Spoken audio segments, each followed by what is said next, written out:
শ্রমিকদের ন্যায্য অধিকার যদি আমরা বাংলার জমিনে ফিরিয়ে আনতে চাই, ইসলামী আন্দোলন ছাড়া বিকল্প কোনো রাস্তা নাই।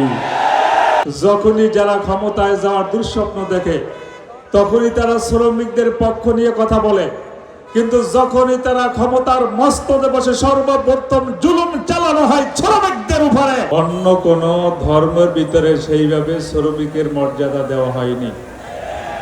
আল কাসিম হাবিবুল্লাহ, এরপরে আল্লাহর হাবিবের নির্দেশ, শ্রমিকের শরীরের ঘাম মজার আগে তোমরা তাদের মজুরি দিয়ে দাও।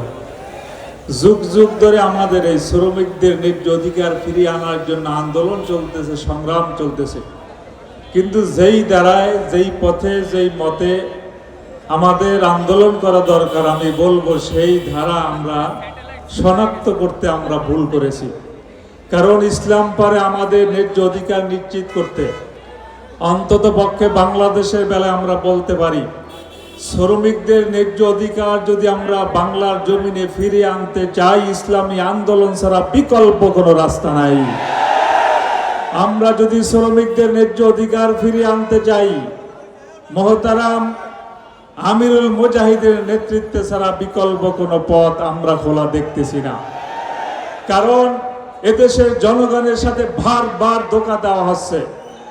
যখনই যারা ক্ষমতায় যাওয়ার দুঃস্বপ্ন দেখে তখনই তারা শ্রমিকদের পক্ষ নিয়ে কথা বলে, কিন্তু যখনই তারা ক্ষমতার মস্তদে বসে সর্বপ্রথম জুলুম চালানো হয় শ্রমিকদের উপরে, শ্রমিকদের অধিকারের কথা তারা ভুলে যায়, আবার স্টিম রোলার চালানো শুরু করে।